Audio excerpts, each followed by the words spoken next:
Hi, my name is Melissa Bauer. Welcome to my presentation on navigating professional writing, insights and strategies for effective communication.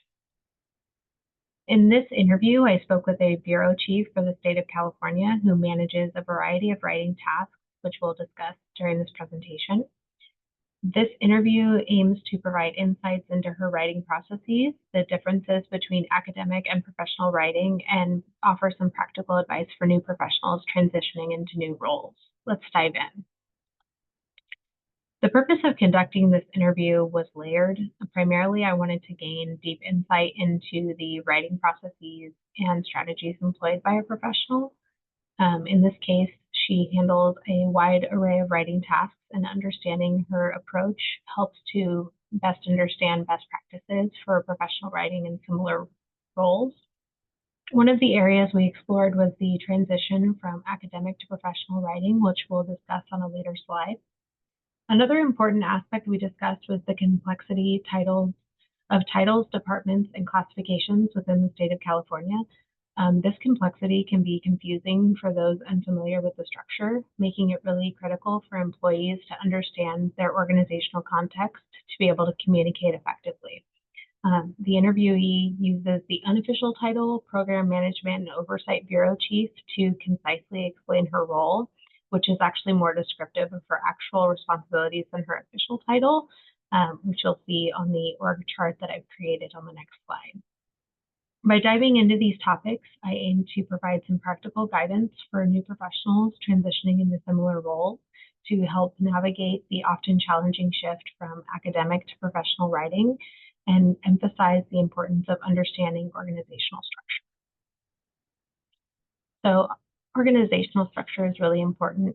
My interviewee holds the position of Bureau Chief of the Qualitative Case Review Support Bureau at the State of California Department of Social Services, which is a mouthful. Her official classification is a Staff Services Manager 2, which you can see where she lands on the org chart I've created here. In her role, she manages a variety of writing tasks, which we'll discuss on the next slide. But her role also involves ensuring that everything that she manages is clear, concise, and meets the needs of various audiences. This organizational understanding helps effectively guide policy and communicate with both internal and external stakeholders. Document types and responsibilities. So the types of documents that she writes are listed here. Memos, these would be formal requests or to provide context to executive leadership would be done through a memo.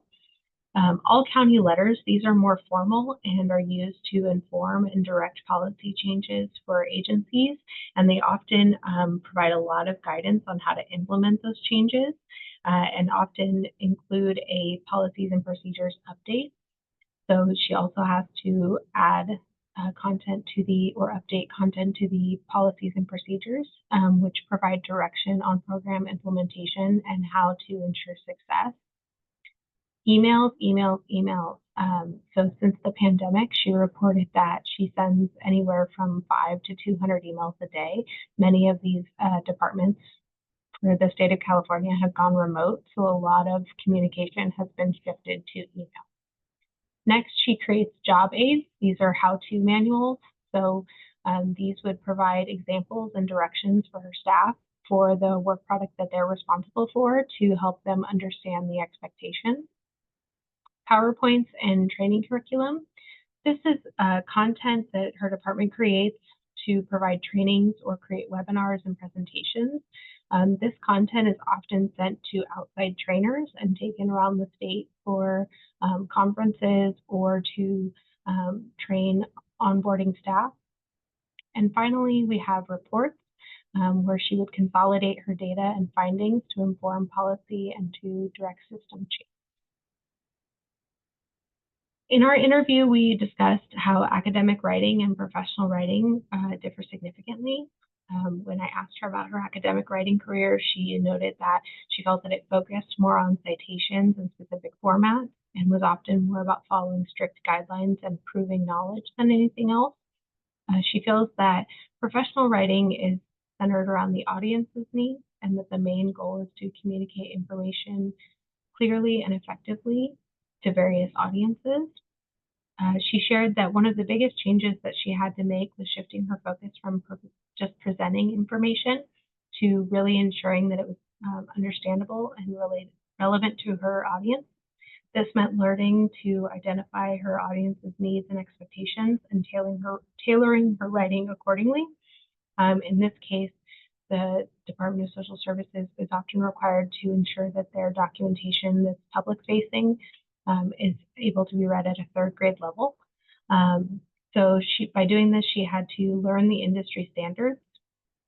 She gained insight by reviewing similar documents, discussing them with coworkers, attending trainings, and seeking support from management when necessary. Understanding the difference between internal and external documents was really critical. Internal documents might be a lot more detailed, while external ones need to be really clear and concise for a broader audience. To do this effectively, we need to understand the audience expectations. So the most important lesson that she learned was understanding what each audience wants or needs, the appropriate information to include, and their preferred format for receiving it. This audience-centered approach really helps make communication more effective and impactful. So how do we do this? We do this by planning and organizing our writing projects. So this is her approach to it. First, she wants to make sure that she understands the expectation. Before starting any project, she makes sure to fully understand what is expected. This includes defining goals and requirements of the writing task. Knowing exactly what is needed helps create clear direction from the start. Next, she develops a structure and outline for the project. She creates a framework. This involves organizing thoughts, planning out the main sections of the document. The solid framework helps maintain focus and ensure that all necessary points are covered.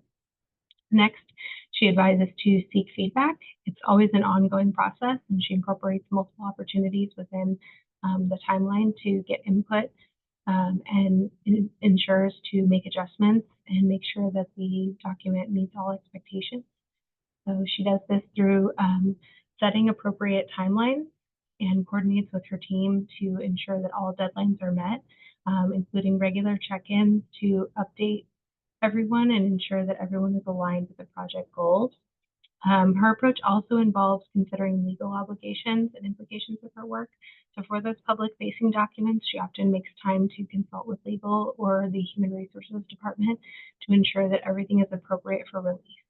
By planning thoroughly and staying organized, she ensures that her writing projects are clear, concise, and effectively communicate the intended message. Next, we talked about strategies and advice for new professionals. So that would be researching expectations, seeking feedback, being flexible, staying current, and then making that time for revisions and to incorporate feedback to enhance clarity. The most important lesson was learning each audience's wants or needs, the appropriate amount of information to include, and their preferred format for receiving it, which we can learn by following these strategies. Next, we talked about the common mistakes in professional writing and some practical tips on how to avoid them. So the first mistake is lack of clarity. So we avoid this by using straightforward language and breaking down complex ideas into simple parts. Next would be not seeking feedback. So to rectify this, we get feedback early and often and allocate time for revision. And then lastly, not adhering to standards. So it's really important to stay updated with guidelines and best practices.